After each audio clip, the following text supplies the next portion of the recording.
கிளாஸில் நம்ம பார்க்க போகிறது என்னென்னு பார்த்தீங்கன்னா லோக்சபாவுடைய ஸ்ட்ரென்த், அதாச்சும் உறுப்பினர் எண்ணிக்கையை பற்றி ஒரு வீடியோ வந்து பார்க்க போகிறோம். சரிங்களா? ஸோ இந்த லோக்சபாவுடைய உறுப்பினர் எண்ணிக்கை எவ்வளோன்னு பார்த்தீங்கன்னா 543 தான் வந்து இப்போது இருக்குது. ஸோ இந்த 543 அப்படிங்கிறது எப்படி அரைவ் ஆச்சு, ஸோ நான் அதோடைய ப்ரொவிஷன்ஸ் எங்கெல்லாம் இருக்குதுன்னு சொல்லிட்டு பார்க்கலாம். ஆர்டிகல் 81 என்ன சொல்லுது அப்படின்னு பார்த்தீங்கன்னா, இந்த strength of Lok Sabha and state assemblies to be decided based upon the population of latest census. சரிங்களா?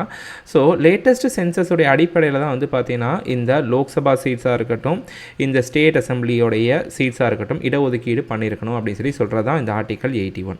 ஃபார் எக்ஸாம்பிள் இப்போ நம்மளுக்கு லோக்சபாவில் 543 இருக்குது. அதே மாதிரி இப்போ தமிழ்நாடுன்னு எடுத்துக்கிட்டிங்கன்னா தமிழ்நாடு ஸ்டேட் அசம்பிளியில் 234 சீட்ஸ் வந்து இருக்குது. இது எதன் அடிப்படையில் பண்ணணும்னு சொல்லி சொல்கிறாங்க, பேஸ்ட் அப்பான் தி மக்கள் தொகையின் அடிப்படையில் பண்ணணும். அதுவும் லேட்டஸ்ட்டான சென்சஸ், கடைசி அடுத்த சென்சஸின் அடிப்படையில் தான் பண்ண வேண்டியிருக்கணும் அப்படின்னு சொல்லி சொல்கிறது தான் இந்த ஆர்டிகல் 81. அதே சமயம் இந்த ஆர்டிகல் 81 இன்னொரு விஷயம் சொல்லுது. என்ன சொல்கிறான்னு பார்த்தீங்கன்னா, இந்த seat allocation among the seats based upon the population must be more or less proportional. சரிங்களா? கூடுமான வரை வந்து பார்த்தீங்கன்னா இந்த லோக்சபா சீட்ஸ் வந்து எல்லா ஸ்டேட்ஸுக்கும் சமமாக இருக்கணும்னு சொல்லி சொல்கிறாங்க. சரிங்களா? ஃபார் எக்ஸாம்பிள் தமிழ்நாட்டில் லோக்சபா சீட்ஸ் எவ்வளோ அப்படின்னு பார்த்தீங்கன்னா 18. இதே இது வந்து பார்த்திங்க அப்படின்னா கேரளாவுக்கு அவங்களுடைய லோக்சபா சீட்ஸ் வந்து பார்த்திங்க அப்படின்னா 12 இருக்கும். சரிங்களா? அதே மாதிரி ஆந்திர பிரதேஷ் வந்து பார்த்திங்கன்னா அவங்களுக்கு வந்து 20. ஸோ இந்த மாதிரி ஒவ்வொரு மாநிலத்துக்கும் லோக்சபா சீட்ஸ் வேறு மாதிரி இருக்குது. சில எதன் அடிப்படையில் சொல்கிறாங்கன்னு பார்த்தீங்கன்னா இந்த செகண்ட் பாயிண்ட் தான். மோர் ஆர் லெஸ் வந்து பார்த்திங்க அப்படின்னா இது வந்து சமமாக இருக்கணும் அப்படின்னு சொல்லி சொல்கிறாங்க. சரிங்களா? ஸோ அதான் வந்து இந்த ஆர்டிகல் 81ல் 2வது பாயிண்ட். சரிங்களா? ஸோ அதான் வந்து less more or less proportional அப்படின்னு சொல்லி கொடுத்துருக்காங்க. ஓகேவா? ஸோ இந்த ஆர்டிகல் 81 சொன்ன மாதிரி லேட்டஸ்ட் சென்சஸ் அடிப்படையில் தான் லோக்சபா சீட்ஸும் ஸ்டேட் அசம்பிளி சீட்ஸும் பிரிக்கணும். ஸோ முதல்ல நம்மளுக்கு எடுத்த சென்சஸ் என்னைக்குன்னு பார்த்தீங்கன்னா 1951 சென்சஸ். இந்த 1951 சென்சஸ் என்ன சொல்லுதுன்னு பார்த்தீங்கன்னா 7,50,000 பேருக்கு ஒரு மக்கள் பிரதிநிதி இருக்கணும் அப்படின்னு சொல்லி சொல்கிறாங்க. சரிங்களா? 7,50,000 பாப்புலேஷனுக்கு அட்லீஸ்ட் ஒன் ரெப்ரசன்டேட்டிவாக இருக்கணும்னு சொல்லி சொல்கிறாங்க. இதன் அடிப்படையில் ஒரு டைம்லைன் வந்து பார்ப்போம். சரிங்களா? ஸோ முதல்ல எடுத்த சென்சஸ் 1951. அதன் அடிப்படையில் 1952ல் லோக்சபா சீட்ஸ் எத்தனை இருந்துச்சுன்னு பார்த்தீங்கன்னா 494 இருந்துச்சு. சரிங்களா? அதுக்கப்புறம் அடுத்த 10வது வருஷம் 1961 சென்சஸ் எடுக்கிறாங்க. 1961 சென்சஸில் அடிப்படையில் 63ல் வந்து பார்த்தீங்கன்னா சீட்ஸ் அலோகேட் பண்ணுறாங்க. 522 லோக்சபா சீட்ஸ் ஒதுக்கப்படுது.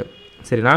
அதே இது 1971 சென்சஸ் பார்த்தீங்கன்னா அதுக்கு அடிப்படையில் 72ல் 543 சீட்ஸ் வந்து இடஒதுக்கீடு பண்ணியிருக்காங்க. சரிங்களா? இன்றைக்கு வரைக்கும் 543 தான் இருக்குது. அப்போ அதுக்கப்புறம் சென்சஸே எடுக்கலையா அப்படின்னா என்ன பண்ணுறாங்கன்னா, இந்த 42nd அமெண்ட்மெண்ட் 1976 என்ன பண்ணுது அப்படின்னு பார்த்தீங்கன்னா, இந்த 1972க்கு அப்புறம் 25 வருஷத்துக்கு வந்து பார்த்திங்க அப்படின்னா எந்த ஒரு சேஞ்சும் பண்ணக்கூடாதுன்னு சொல்லிட்டு நிறுத்தி வைக்கிறாங்க. சரிங்களா?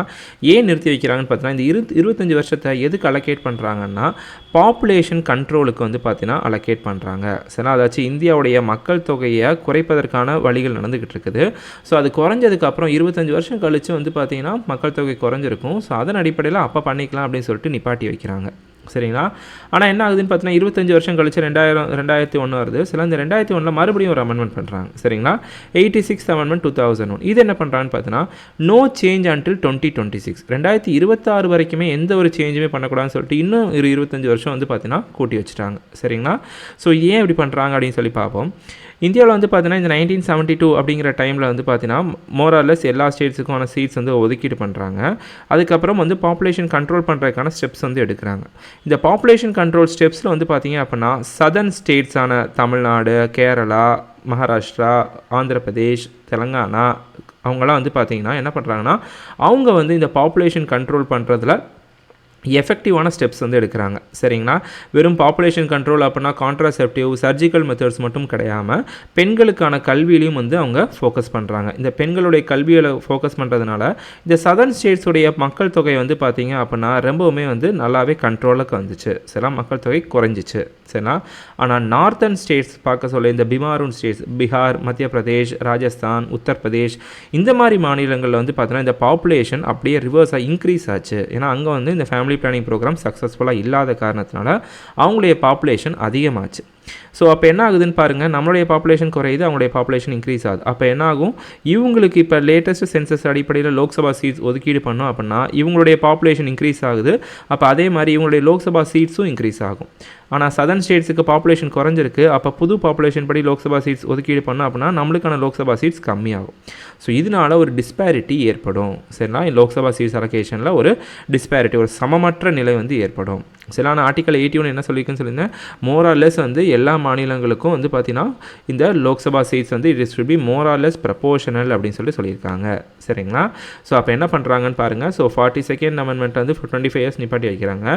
ஸோ இந்த நார்த்தன் பாப்புலேஷனும் சதர்ன் பாப்புலேஷனும் டிஃப்ரெண்ட்டாக இருக்குது. அதே மாதிரி லோக்சபா சீட்ஸ் வந்து இவங்க ரெண்டுத்துக்கும் வேறு மாதிரி இருக்கும். அப்படிங்கிற காரணத்தினால இந்த 86th அமெண்ட்மெண்ட் 2001 இன்னும் ஒரு 25 வருஷத்துக்கு அலோவ் பண்ணுறாங்க, கண்ட்ரோல் பண்ணி வைக்கிறாங்க.